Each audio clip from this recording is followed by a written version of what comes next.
si Brother AJ, kapatid po namin, Panginoon. Dalangin po namin na ikaw po, Panginoon, yung mag-filter po ng nais mo pong sabihin, Panginoon. Itago mo nga po ang aming kapatid sa iyong likuran, Panginoon. Nang sa ganon, ikaw po yung marinig po namin, Panginoon. Muli, Panginoon, inaansahan po namin, Panginoon, na makakonekta po kami, Panginoon, sa iyo. Maraming salamat po, Panginoon, dahil ngayon pa lamang po may ginawa ka na po sa amin. Lord, maraming salamat sa pagmamahal mo. Maraming salamat sa kabutihan mo, Panginoon. Maraming salamat po sa mga pangako mo, Panginoon. Ito po ang samot dalangin namin sa pangalan ni Kristo Jesus. Amen.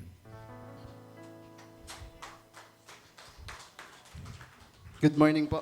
Yung mga bata po sa Sunday School.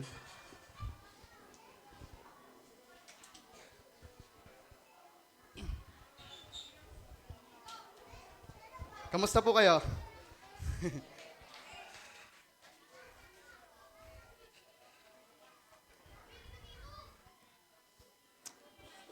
So, patuloy pa rin po na dito tayo po ngayon sa ECF ay meron po tayong Sunday worship, no? Tuwing 10:30 hanggang 12. At ipagdasal po natin na sana po ay madagdagan ito, no? Para po madagdagan yung time po natin sa Diyos, no? At Happy Father's Day po. yung nakaraan po, Mother's Day, ang tanong, meron bang tao, no, na may tao ba na walang nanay? Ngayon naman ang tanong, sino ba yung tao na walang tatay? Huh? 1, 2, sino po? Sino po? Sige po.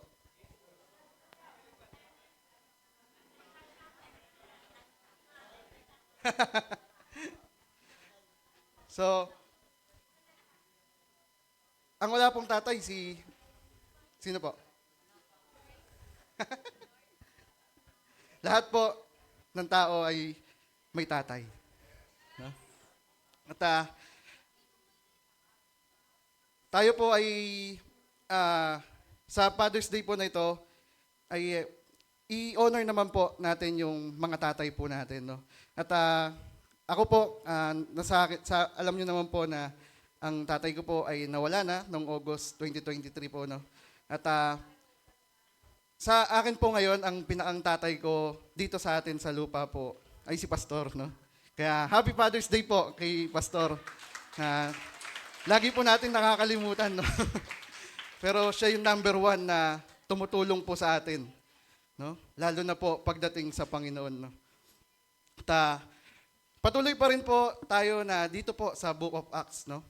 At yung nakaraan po na pag-aralan natin, ang resulta ng pag-uusig, galing nga po sa Acts chapter 8, verse 1 to 8. Ano nga po ba yung naging resulta nung nangyari po na pag-uusig kay Esteban, no? Nung time po na yon? Ano po yung nangyari dun sa mga Kristiyano? Ano yung naging reaction nila? No? At nakita po natin dito na ito nga po yung mga resulta ng pag-uusig nung time po na yon. No? Lalo po silang nagpapahayag ng salita ng Diyos. Lalo po silang namahagi, no?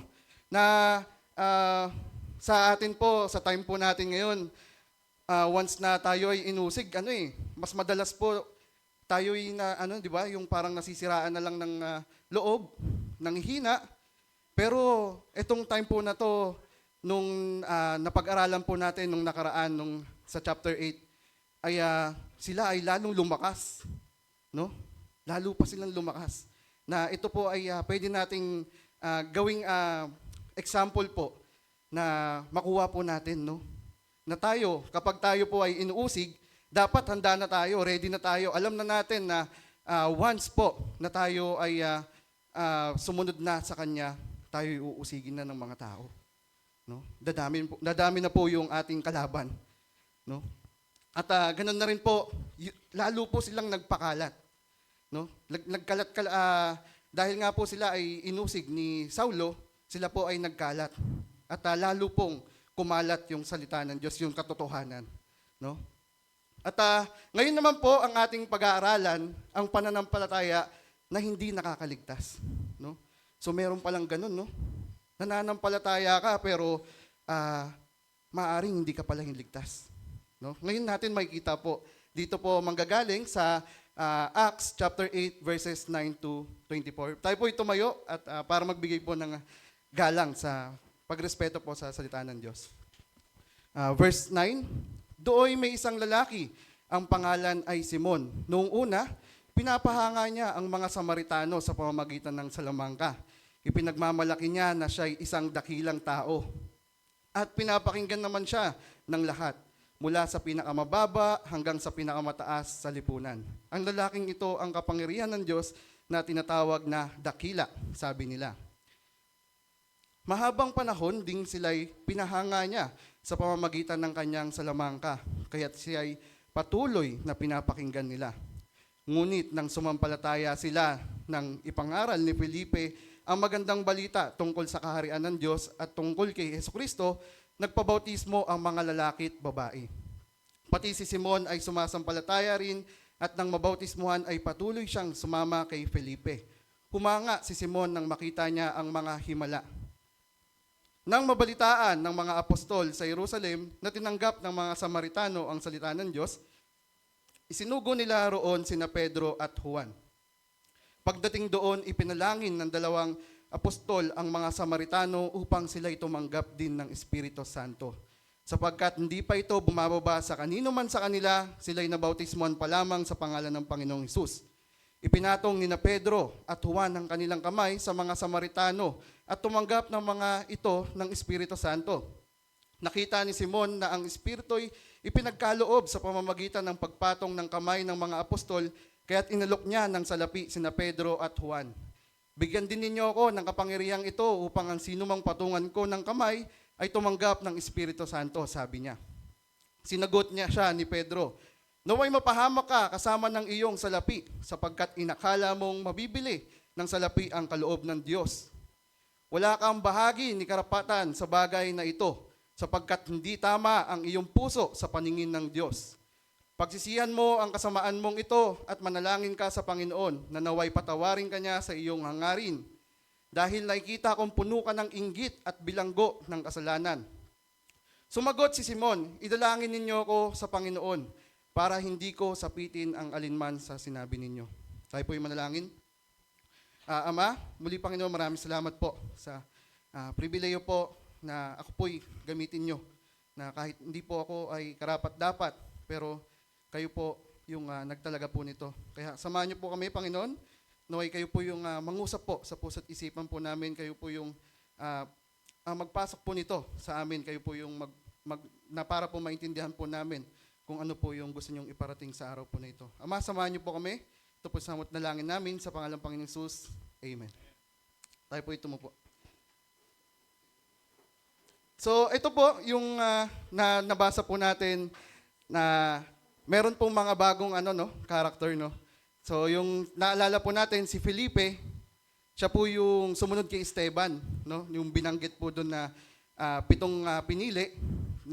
pinili po sa simbahan. No, si Felipe po yung pangalawa na nabanggit doon. At siya po ay after po nung nangyari doon kay Esteban, si Saulo naman winasak-wasak niya yung mga simbahan. Ito naman po si Felipe ay pumunta sa Samaria, no? Samaria, doon po siya nag-evangelize, doon po siya nagkalat ng salita ng Panginoon. At nung time po na yon, si Felipe ay ito na po yun. No? Mayroon po siyang isang na-encounter po na ang pangalan ay Simon. Hindi po ito yung Simon na apostol, no? Si Simon po na ang tawagin po nila to Simon Magus o salamangkero. Siya yung salamangkero po na Simon na tinatawag po dito. So nakita po natin, sabi nga po sa 1 Samuel 16 verse 7b, si Yahweh hindi tumitingin ng katulad ng pagtingin ng tao. Panlabas na anyo ang tinitignan ng tao, ngunit sa puso tumitingin si Yahweh. So kung mapapansin po natin, no, yung naging character po dito ni Simon, no, na akala niya po kasi, katulad po dito sa mundo, no, na ginagawa niya po lahat yung best. Ginagawa niya yung magagandang makikita po ng tao. Nang sa gayon po, ma-please po yung mga tao at akala niya po, ganun na rin yung Diyos. No? Na to the point na ah, dumating po sa point na sa sarili niya po mismo ay tinatalaga niya na siya ay Diyos. No? Kaya, pero ito po ang Diyos natin eh. Ang sabi dito, panlabas na anyo ang tinitignan ng tao, ngunit sa puso tumitingin si Yahweh. So, pwede po itong maging reminder din po sa atin. No? Katulad po ni Simon, nung time po na yon, si Simon po, akala niya tunay yung ginagawa niya. So lahat po ng panlabas, lahat kabaitan, magandang mga gawa, mabuting gawa, pinapakita niya po sa mga tao. At talaga pong nagkakaroon siya ng followers nito, no? Na mga nakikinig sa kanya. Pero lahat po ng ito ay hindi po sa Diyos galing. No? Sa Kanya lamang po. At pwede po natin itong maging reminder sa atin din po, sa sarili natin, kung sa pagpunta po ba natin dito ay para sa Diyos o para sa sarili natin. No? At dalawang resulta po sa pagpapahayag ng magandang balita. So, sa atin po na mga mananampalataya, meron pong dalawang klase ng mananampalataya po tayo. No? Ang unang klase, yung tunay na mananampalataya, at yung pangalawa po ay huwad na pananampalataya. So, paano ba natin malalaman na tayo ay doon nasa tunay o nasa huwad na pananampalataya tayo? No? So, sabi nga po, meron pong tatlong bagay na nagpapatunay ng pananampalataya nagliligtas. So kung totoo po o legit yung pananampalataya po natin, una po, tayo ay naniniwala. Lahat po ng ating napapakinggan dito sa simbahan, sa ating mga pastor, sa mga ka-member, ka-bro natin, ay tayo po ay maniniwala. Maniniwala po tayo na si Jesus ang nagbayad ng kasalanan natin. No? At yung pangalawa po, sumunod. No? Madali lang po ito, no? Parang yung una, maniniwala ka lang medyo madali po, no? Tapos yung pangalawa, sumunod, maaring kaya po natin din ito, makakasunod tayo. So minsan medyo natatalo lang, pero sumusunod pa rin po tayo, di ba? Pero ito po, yung pinakamahirap. Yung pangatlo, yung magpatuloy. No? Kung legit po talaga yung ating pananampalataya sa Kanya, tayo'y magpapatuloy. At ngayon naman po, ang ating pag-aaralan, no? Yung ang pananampalataya na hindi nakakaligtas. So yung number 1 po, maling pananaw sa sarili. At number 2, maling pananaw sa kaligtasan, maling pananaw sa Espiritu Santo, at maling pananaw sa kasalanan. Daming mali, no? So, kung makikita po natin dito ngayon, no, na ano ba yung mga mali? Parang ang nakita lang naman natin, si Simon ay ano lang naman tinaray niya lang bayaran yung Espiritu Santo, no, na para magkaroon din siya nung paglilay hands, nung magkaroon din siya ng kapangyarihan na ganon. No? Bakit ang daming mali? No? So, excited na po ba tayo malaman kung bakit? Sige nga po, sabihin natin, excited na ako. Yun. Ang hina. Yun. Excited na ako. So, number 1, maling pananaw sa sarili. So, paano ba yung nangyayari na nagkaroon nga ng maling pananaw sa sarili si Simon? No? So, tingnan po natin sa verse 13. Pati si Simon ay sumampalataya rin at nang mabautismohan ay patuloy siyang sumama kay Felipe. Humanga nga si Simon nang makita niya ang mga himala. So, makikita po natin dito na si Simon po ay naniniwala rin, sumasampalataya. Tapos sabi pa at nang mabautismuhan, siya rin po ay nakikiisa sa kanila. No? So paano ba natin makikita na si Simon ay mali yung kanyang pananaw sa sarili? No? Katulad po ng singit lang po natin ng konti ito, no? Yung parabola na kinuwento po ni Jesus. No? Ito po kasi yung paraan ni Jesus ng pag-share po ng salita niya. At gumagawa po siya ng mga kwento po na base rin po ito sa gawa-gawa niya po ito, pero ito po ay marami tayong kapupulutan sa tunay. No? At ito po ay galing sa Matthew 13, verses 24 to 30, pero hindi na po natin babasahin, ikukwento ko na lang po. No? So ito po yung kwento po ng meron pong isang mayaman na tao At meron po siyang mga farmers, no? At yung mga farmers po na niya na yon ay pinag-asik niya ng mga mabuting binhi o magaganda o sa atin po yung mga quality na binhi ng bigas, no? Kunyari po na ganon. So, tinanim po nila yon, sinunod po nila yung amo nila, pinag-asik sila ng amo nila ng ganong binhi. At nung mga lumipas na yung panahon, tumubo na po, syempre, yung mga binhi po na yon. At napansin po nila na merong tumubo na maruming binhi o yung hindi siya damo, no? Masamang damo na tumutubo po doon. At syempre nagtaka po sila, pero hindi po nila alam, katulad po ng ginagawa po ng kaaway, nung time po na sila ay natutulog, nilagyan din pala ng binhi, no? Ng masamang damo. At syempre tinanong nila, Boss, ano po ba yung gagawin namin dito? Kasi nakita na nga nila na yung masamang damo ay kasabay ng tumutubo o lumalaki na rin, di ba? Yung kasamang mabuting binhi. E di ang sabi po nung amo nila, hayaan mong lumaki, no? At paglaki, igagapas, ihiwalay, iiwanan, itatali po yung masamang damo na yon at susunugin. So, yung pong masamang damo, pwede po natin itong ma-example po na parang tayo, no? Na ano ba ako? Ako ba yung nasa masamang damo o nandun ako sa mga mabuting damo? Na ito pong masamang damo, kung mapapansin natin, hinayaan naman po hinayaan ng amo nila na lumaki. No? Hinayaan lang na magpatuloy sa simbahan. Hinayaan lang na siya ay maka-attend sa simbahan, maka-attend sa mga Bible study, pero hindi sila legit, hindi sila tunay. Kaya bandang huli, tinali, ginapos, at sinunog. No? Na pwede po natin tingnan sa sarili po natin, kaisa ba ako doon sa mga damo, sa masamang damo, o nandito ako sa tunay na sumusunod sa Kanya. No? Kaya, balik po tayo ng konti. No? So, verse 9 na po tayo. Dooy, may isang lalaki, ang pangalan ay Simon. Noong una, pinapahanga niya ang mga Samaritano sa pamamagitan ng salamangka. Ipinagmamalaki niya na siya'y isang dakilang tao. So ito po yung maling pananaw sa sarili. No? Kung makikita po natin, siya po ay gumagamit ng salamangka, no? Para makapulot ng mga tao o may maniwala po sa kanya at ipinagmamalaki niya na isa'y dakilang tao, no? Na akala po kasi ni Simon, akala niya na ito yung tamang paraan. Ito yung hindi niya po napapansin.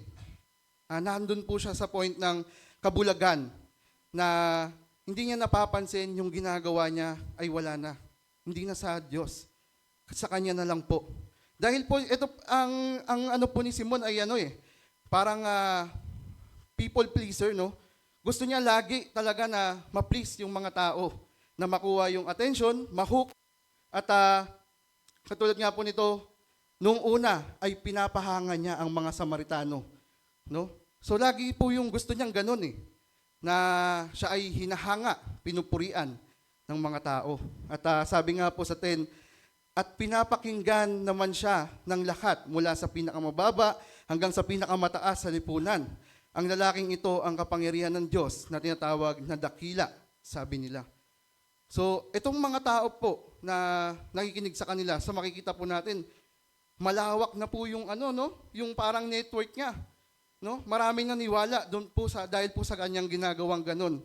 At ang sabi pa dito, ang lalaking ito ang kapangyarihan ng Diyos na tinatawag na dakila. So, ang pagkakasabi po nito doon sa wika po nila, Simone Deo Santo, no?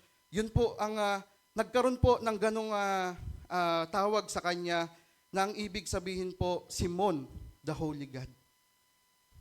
At kung totoo po yung pananaw ni Simon nung time po na ito, at narinig niya na sinasabihan po siya ng ganon, katulad po nila Peter, nilabanan po nila. Sinabi sa kanya nung pinapagaling nila, sinabi sa kanya, mali po, hindi po ako yung nagpapagaling. No? Diyos po ang nagpagaling sa inyo. Hindi po kami, katulad nyo lamang po kaming tao. Pero ito po, sa makikita po natin sa karakter, na maling pananaw sa sarili ni Simon, hindi niya po yun nilabanan. At nagustuhan niya pa. No? Talagang gumagawa pa siya ng paraan na para ma-hook yung mga atensyon ng tao. No? At parang ano kasi po ito si Simon, no, nung time po na ito, yung nakikiuso. Kung ano po yung uso, doon siya. Parang sa Shopee po natin, di ba? Pagka makita natin sa Shopee kung ano yung uso, add to cart. Ganon din po yung ugali po ni Simon yung time na to. At kaya nga po sabi po sa Psalms 10 verse 4, ang sabi ng masamang tao, Diyos ay walang pakialam. Sabi nila ay walang Diyos dahil sa kanilang kahambugan. So dahil po sa kayabangan po ni Simon nung time po na ito, sinasabi niya walang Diyos. No? Wala nang Diyos.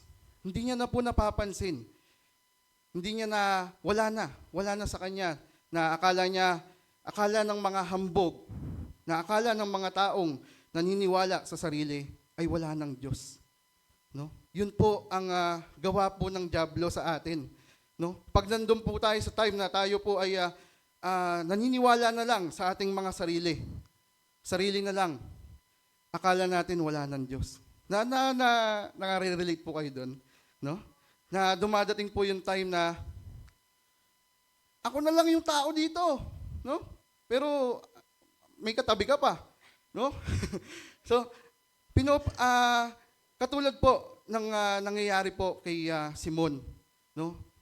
Akala niya yun na yun eh. Akala niya ito na yung tama, no? Ito na yung sarili niya. Kaya sabi po sa James 4:10, magpakumbaba kayo sa harapan ng Panginoon at itataas niya kayo. So yun po yung tamang step. Ang ano ko nga po sa akin ito, nung nabasa ko po, kahit ano na po wag na po yung itataas. No? Tayo ay magpakumbaba na lang. No? Yun po yung magandang i-practice natin, na tayo po ay magpakumbaba na lang. No? Magpapakumbaba tayo sa taong tayo naman yung tama, sila naman yung mali, pero tayo yung magpapakumbaba. Di ba pa? Ang sakit po nun, no? Ang hirap. Pero kung isipin po natin na ginagawa natin ito para sa Kanya, para sa Diyos. Kung legit po talaga yung puso natin, hindi siya mabigat. No? Madali po siyang gawin. Para sa Diyos, ikaw ay pinapatawad ko. No? Kahit gaano ka tindi na yung kasalanan mo na ginawa sa akin, pinapatawad kita. No? At ito po yung tamang karakter na pwede po nating makita. No? At katulad po sa sinabi sa 11 na po tayo, mahabang panahon ding sila pinahanga niya sa pamamagitan ng kanyang salamangka, kaya't siya ay patuloy na pinapakinggan nila.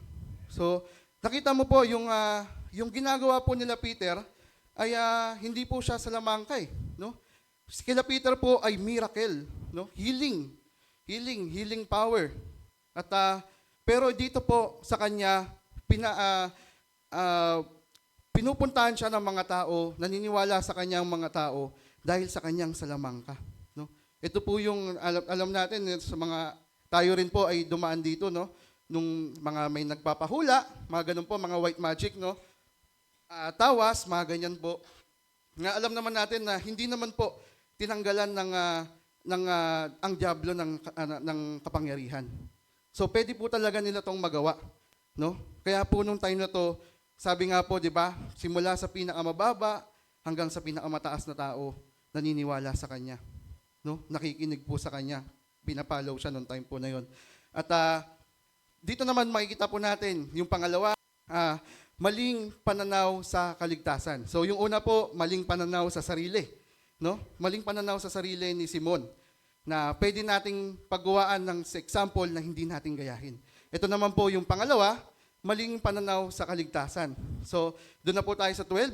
Ngunit nang sumampalataya sila ng ipangaral ni Felipe ang magandang balita tungkol sa kaharian ng Diyos at tungkol kay Hesukristo, nagpabautismo sila. So ito na nga po, no, dumating na si Felipe, no?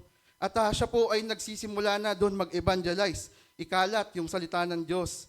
At dumating po sa point na ito ay umabot na sa mga tao at sila ay nakinig kay Felipe, no? At si Felipe po ay pinreach niya po yung magandang balita, no? Kung alam po natin dito yung magandang balita, no? Alam din po ba natin na tayo may masamang balita, no? O bad news. No, lagi po natin na inire-recall, no, na ang masamang balita po, tayong lahat ng tao ay makasalanan, no? Tayo po ay makasalanan at hindi po natin kayang bayaran yung kasalanan natin. Kasi ang kabayaran po ng kasalanan ay kamatayan, no? At ang kamatayan na yon, kailangan meron tayong dugo na iaalay para sa ating mga kasalanan. So kung sabihin natin, nagkasala tayo ng 100, kailangan natin ng 100 tupa, no? Na dugo. Na kaya ba natin yon? Kaya ba natin gawin yon? So hindi po natin kaya. Napaka-imposible. Baka ubos na yung mga hayop, tao na lang yung gamitin nating dugo. Hindi pa rin ubos yung kasalanan natin. Di ba po? Maya't maya tayo ay nagkakasalanan. Yun po yung kailangan nating tanggapin sa sarili natin, na tayo po ay makasalanan. No? Ito po yung masamang balita. Pero may magandang balita po. Ito po yung hanggang ngayon po, sinishare natin. No? Magandang balita po na si Jesus ay bumaba po para tayo iligtas. No? Ginamit niya po yung sarili niyang buhay, na sinakripisyo niya ang kanyang sariling buhay para po tayo ay maligtas ng buong sanlibutan po, kasalanan ng buong sanlibutan. No? At kung tayo po ay maniniwala at susunod sa Kanya, tanggapin natin siya bilang Diyos at tagapagligtas, tayo po ay maliligtas din. No? Kaya, talikuran po natin ang ating mga kasalanan at yung pag-ikot po, katulad nung picture po kanina sa title, no? Yung pag-ikot po na 180 degrees, hindi po 360, no? Pag-ikot po na hindi ka na babalik sa dati mong ginagawa, no? At sa napansin po natin dito, bakit ba mali ang pananaw sa kaligtasan? Kaharian ng Diyos at tungkol kay Hesukristo ay nagpabautismo ang mga lalaki at babae. So akala po dito ni Simon, na time na to, ay, at saka mga tao po nito, ang pagbabautismo ay makakaligtas sa kanila. Ito yung makakapagpaligtas sa kanila. No? At ito po yung lagi nating sinasabi, o kaya po tayo may interview sa bago po magwa-water baptism, ay pinapaliwanag po natin ito. No? Na hindi po sa pamamaraan ng pag-water baptize o bautismo ay tayo po ay maliligtas. No? At ito po ay simbolo lang ng ating pagsunod at simbolo po na tayo ay bago na. Wala na po yung dating tayo, no? Yung lumang tayo, yung dating makasalanan na tayo, wala na. At hinugasan na tayo sa tubig, no? At yun po yung maling pananaw sa kaligtasan ni Simon. At ngayon naman po, dito po tayo sa pangatlong points, maling pananaw sa Espiritu Santo o banal na Espiritu. So, ano po tayo? Nakakasunod po tayo. So, yung una po, maling pananaw sa sarili. Pangalawa, maling pananaw sa kaligtasan. Ito naman po ay maling pananaw sa Espiritu Santo. No? At sabi nga po sa verse 14, nang mabalitaan ng mga apostol sa Jerusalem na tinanggap ng mga Samaritano ang salita ng Diyos, isinugo nila roon sina Pedro at Juan. So mapapansin po natin dito, no? Nung nabalitaan po ng mga apostol, no? Nandito pa po sila nung time na yan eh. Nung mabalitaan, sila ay agad na pumunta. Pumunta doon sa kay Felipe, no? Sa Samaria. At dito po makikita natin yung simbolo po ng pagkakaisa ng mga simbahan, no? Na mapapansin po natin na bakit kailangan pa na ganun na pumunta si Peter at Juan? Nandun naman si Felipe, Bakit di na lang tinuruan nila si Felipe nung mga kailangan gawin, di ba po? At dito, makikita po natin, bakit ba ganun ang ginawa? Bakit hindi na lang si Felipe yung gumawa ng lahat na yon at kailangan pa sila Peter at Juan? No? Pumunta po sila para ipakita po na ito nga po yung gusto ng Diyos, yung pagkakaisa, na ang Diyos na nila Peter, Diyos ng Israel at ng mga Hudyo, Diyos ng Samaria o mga Samaritano, Diyos natin, tayong mga Hentil, ay iisa. No? Yun po yung gustong ipakita dito ng Diyos, na yung pagkakaisa patungo kay Kristo. No? Lahat po tayo ay iisa lamang. At pagdating doon, ipinalangin ng dalawang apostol ang mga Samaritano upang sila'y tumanggap din ng Espiritu Santo. So itong time po kasi na to, ang tinatanggap pa lang po nila ay yung kay Jesucristo pa lang po, di ba? At medyo ano po no, nagkakaroon ng question sa atin na, di ba nung tayo po ngayong time, ito nga po yon real time, ay pag tayo po ay nakakilala sa Kanya, sinasabi po natin lagi na tayo'y binibigyan ng tatak. Ngayon na, on the spot, real time. At tayo'y papasok sa ating puso ang banal na Espiritu. No? Dito mamamalagi sa atin. Pero itong time po na ito, medyo na-question po na, bakit wala pa sa kanila yung Espiritu Santo? No? Noong time po na yon. So yun pa rin nga po yun, na para po ipakita yung pagkakaisa ng mga simbahan. No? Yung simbahan kila Peter, simbahan po dun sa tinakil po natin nung unang-una. No? Yung 120, kung naalala po natin, nagsalita sila ng iba't ibang wika, ay parehas pa rin hanggang dito.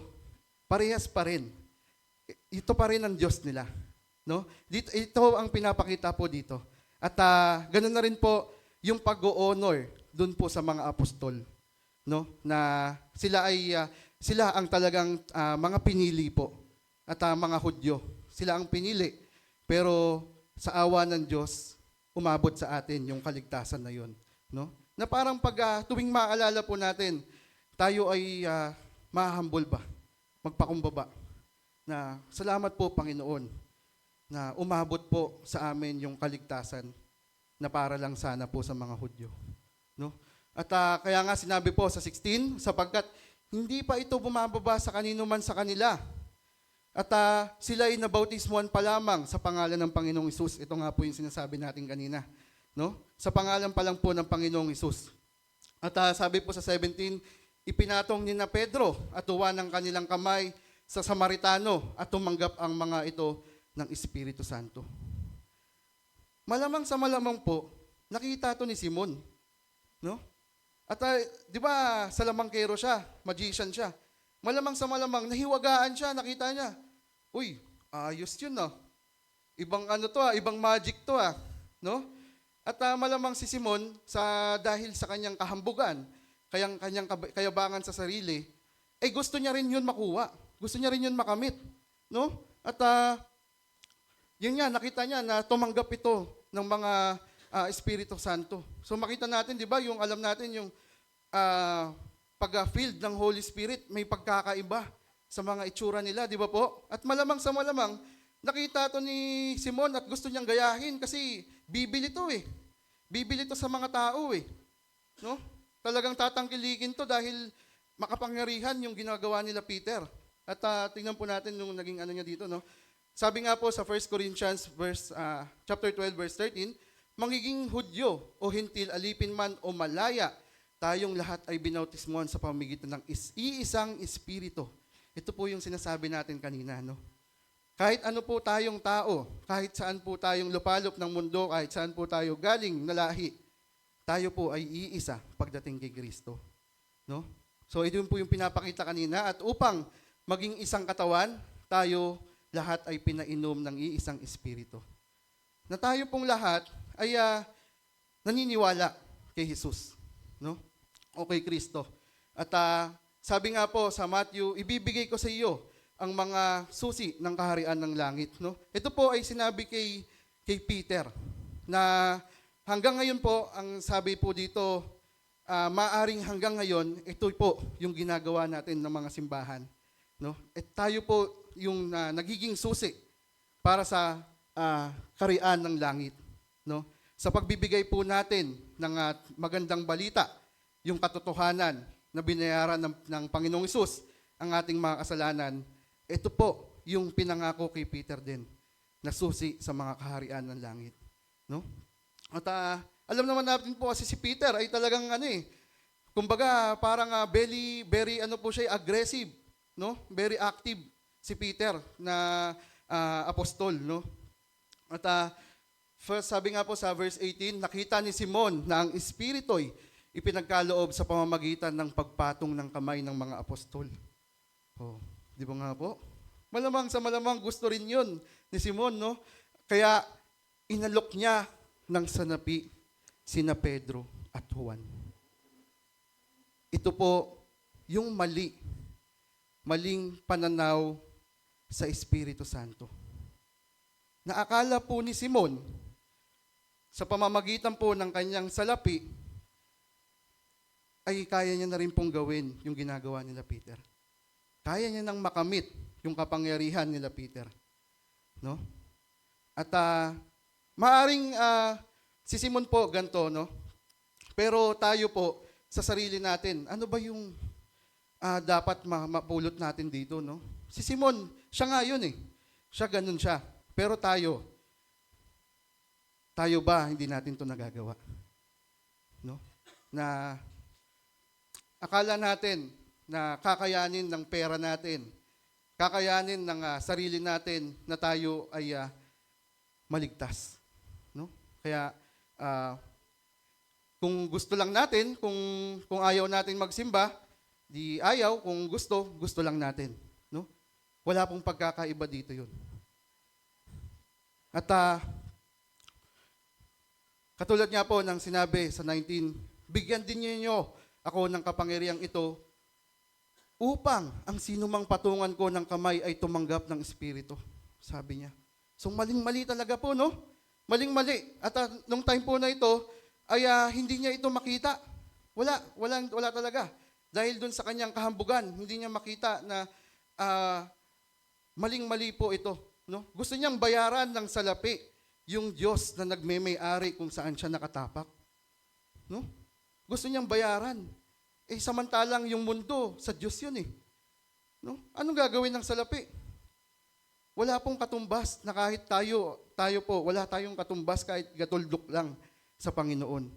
Na katulad po ni Simon, meron pong kwento lang din po, no, sa Bible na ito po ay si Naaman, no. Halos kaparehas po nito yung nangyari po, no. Si Naaman po ay commander, no, nung time po nila, at siya ay mataas na tao, siya ay may mga, syempre siya po ay may mga katulong, at one time po umatake sila sa Israel, no. At nung time po na yon, nakakilala po nila yung babae na umiiyak lang po na tinulungan to ni Naaman, no. Sinabi sa kanya na maging katulong muna kita. At itong katulong po na ito, si Naaman, nagkaroon siya ng ketong. At alam po natin, ito pong ketong, nung panahon po nito, sabi po ng mga historians, more or less 800 BC, ay wala pa talagang lunas. Wala pang walang kayang magpagamot itong ketong nung time po na ito. At sabi po nung katulong, kasi narinig niya na nag-uusap po yung mag-asawa, si Naaman tsaka yung asawa niya. Sabi po dun sa asawa, bakit hindi niyo po itry na pumunta po dun sa propeta na nasa Israel? No? At sinabi ito nung asawa kay Naaman. At sinabi ni Naaman, sige, paano mo mapapatunayan na sinasabi mo na kaya akong pagalingin ng ng propeta nyo dyan sa bayan nyo? Sabi nung babae, ang Diyos ko ay tunay. Ang Diyos ko ang totoo. No? At tinaray ni Naaman, pumunta siya doon sa Israel, dala-dala ang napakaraming salapi, no? Ginto, pilak, dala-dala ni Naaman, may mga pagkain pa at napakaraming karwahe. Pumunta ngayon sila doon at pagpunta nila, ang nakita nila yung pinuntahan muna nila yung hari, no? Hari ng Israel na yon.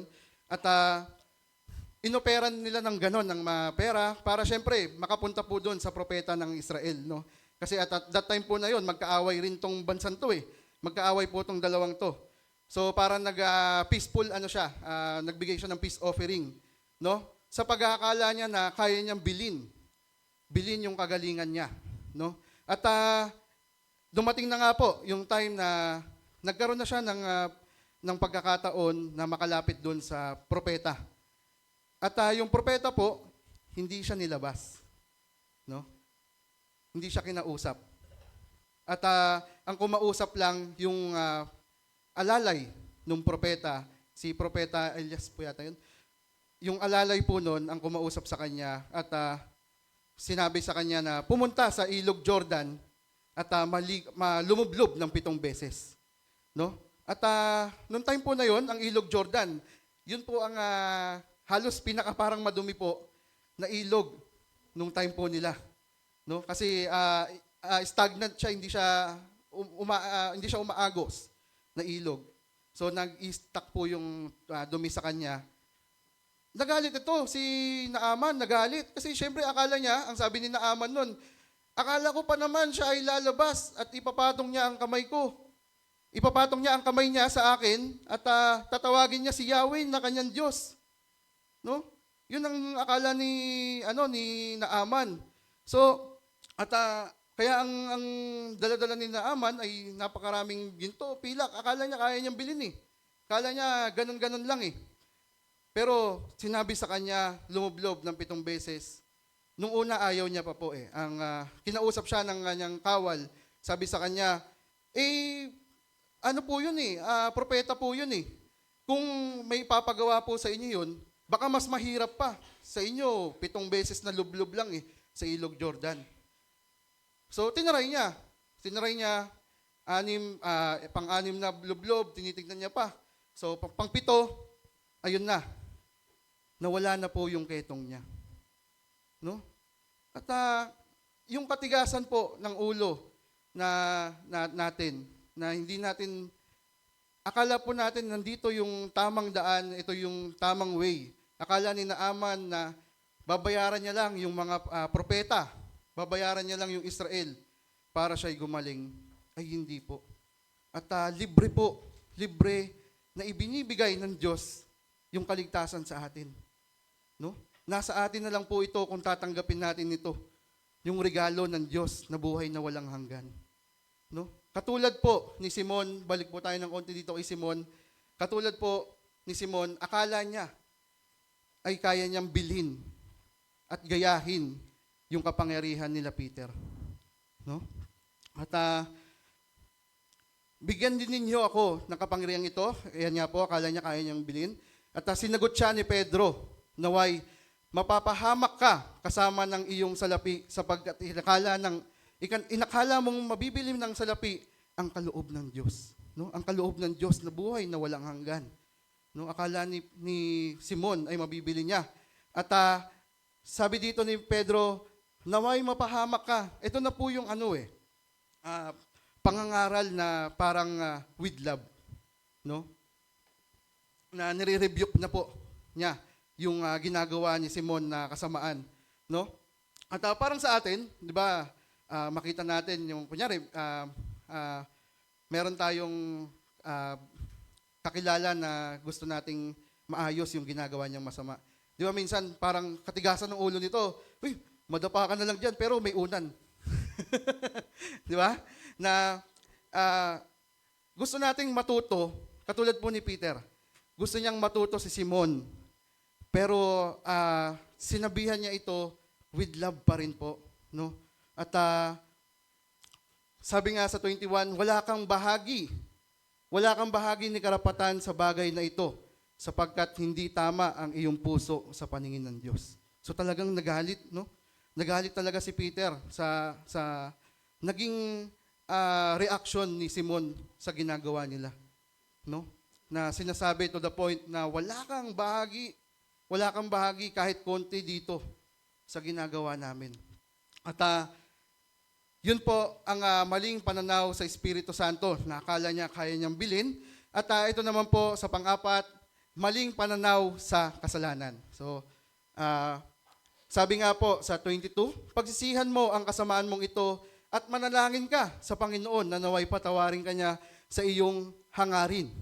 So sabi dito, pagsisihan, sabi ni Peter, pagsisihan mo yung kasamaan na ginagawa mo. No? Parang nire-rebuke nga siya, pinapaalala sa kanya na ito yung gawin mo, ganito, ito yung tama, ito yung tamang pananaw. No? At manalangin ka sa Panginoon na naway patawarin ka niya sa iyong hangarin.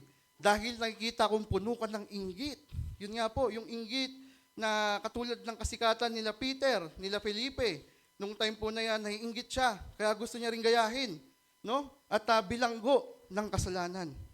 Dahil yung ginagawa niya po, pinapractice niya na kasalanan na sa sarili niya ay binabanggit niya na siya ay Diyos. At yung kasalanan ng pagmamagic na ipinapalam niya na ito ay galing sa kanya talaga, ay kasalanan po yun. Kaya nakita yun ni Peter. No? At sabi po sa Proverbs 5:22, kasamaan ng isang tao ay bitag na nakaumang. Siya ang magdurusa sa sariling kasalanan. So yung kasamaan po na ginagawa ni Simon ng time po na ito, ay ito rin po yung nagiging bitag. No? Bitag na nagiging paraan po o way ng demonyo na makagawa po sa kanyang buhay, na makasira po sa kanyang buhay. No? Ito po yung dapat matignan din po natin. Matignan din po natin sa ating sarili. No? Meron ba akong kasamaan na patuloy kong ginagawa? Patuloy kong ginagawa na Panginoon, ibigay niyo po sa akin, ipaalala niyo po sa akin kung meron po akong ginagawang kasamaan o pinapractice na kasamaan hanggang ngayon. Tulungan niyo po ako na matanggal. No? Yun po, yun tama na pwede po nating gayahin, no? Na baka meron tayong pinapractice na kasamaan, kaya sabi niya dito, siya tao ay bitag na nakaumang, no? At siya ang magdurusa sa sariling kasalanan. So, pwede po natin itong maging paalala, no? Kaya sinabi sa 24, sumagot si Simon, idalangin ninyo ako sa Panginoon para hindi ko sapitin ang alinman sa mga sinabi ninyo. So, syempre, natakot din si Simon po, no? At nung time po na ito, parang sabi po ng mga historian na si Simon po nung time na to ay umiiyak daw. Pero kung makikita po natin, tapos na tayo eh. Bakit parang wala naman yung number 4 na maling pananaw sa kasalanan? Dito po yun, no? Sumagot si Simon, idalangin ninyo ako sa Panginoon para hindi ko sapitin ang alinman sa mga sinabi ninyo. Kung mapapansin po natin, hindi niya po nabanggit na patawarin ako sa mga kasalanan ko. Hindi po siya nagkaroon ng kahit konting katiting na maisip sa sarili niya na ako ay makasalanan. Na Panginoon, patawarin niyo po ako sa mga ginagawa ko po noon hanggang ngayon. No? Na kung makikita po natin dito, ligtas ba si Simon? Hindi po siya ligtas. No? Kasi never po na nakita natin na si Simon ay tinilakuran yung kanyang mga kasalanan at tinanggap si Jesus bilang Diyos na tagapagligtas. Kaya sinabi po sa 2 Corinthians 7:10, sapagkat ang kalungkutan buhat sa Diyos ay nagbubunga ng pagsisisi at pagbabago tungo sa kaligtasan. So na-experience nyo po ito, no? Yung alam nyo po na syempre tayo po ay sumusunod sa Kanya, tayo ay naniniwala at tayo ay nananatili, no? Yung pananatili po na yon, syempre gusto nating manatili na tayo ay walang kasalanan sa abot ng ating makakaya. Pero once po na tayo ay nagkasala, nararamdaman po natin ito. Kalungkutan na buhat sa Diyos ay nagbubunga ng pagsisisi, no? Pagsisisi at pagbabago tungo sa kaligtasan.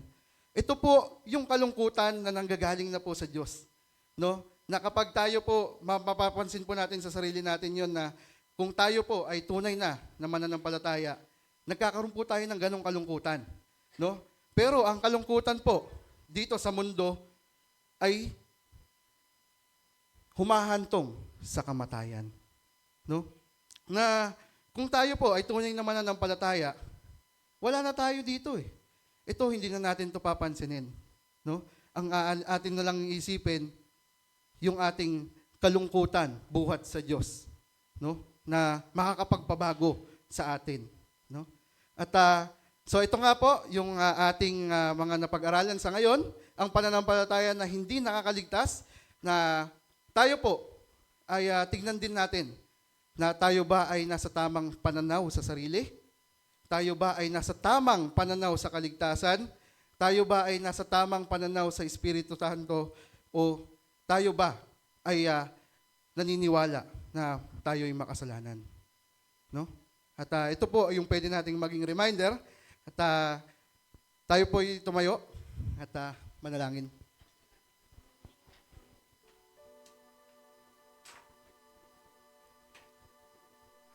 Ama, muli Panginoon, maraming salamat po sa pribileyo po na kami po ay makarinig po ng inyong salita. Na Panginoon, kahit po ang kaligtasan na ibinigay nyo ay para lamang po sa mga Hudyo, ay dahil po sa awa nyo, ito po ay nakaabot sa amin. Panginoon, tulungan nyo po kami na matuto po kami na hanggang ngayon po ay kalimutan ng aming sarili at kami po ay magpakumbaba. Kayo po ang manguna sa aming buhay. Lahat po ng plano, lahat po ng kagustuhan namin ay naway maging plano nyo rin po para sa amin. Ama, samahan nyo po kami sa umagang ito. Ito po yung samot dalangin namin sa pangalan ng Panginoong Jesus. Amen.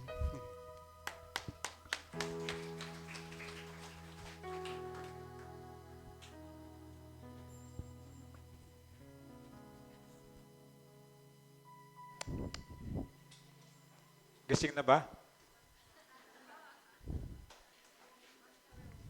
So, yung mga natulog during the message kanina, i-try nyo next week. Sayang po. Sayang po hindi nyo maunawaan yung sinasabi ng Diyos. Napakaliit lang nung Sunday para makinig tayo sa Diyos. Lalo na baka wala kayong Bible study within a week, wala kayong other activities. So itong Sunday at least kunin nyo lahat kasi sayang po. Next time hindi nyo maunawaan and then magtataka ka na lang bakit ka napahamak kasi hindi ka nakinig. So banal na hapunan, Holy Communion, hindi siya ritual lang kundi isang banal na ginagawa natin bilang pagsunod sa utos ng Diyos na parati nating alalahanin kung paano nga niya binayaran yung kasalanan natin at maintindihan natin yung kaligtasan natin. So, oras din para humingi ng kapatawaran sa mga kasalanan na hindi pa naikumpisal.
kainin mo mamaya.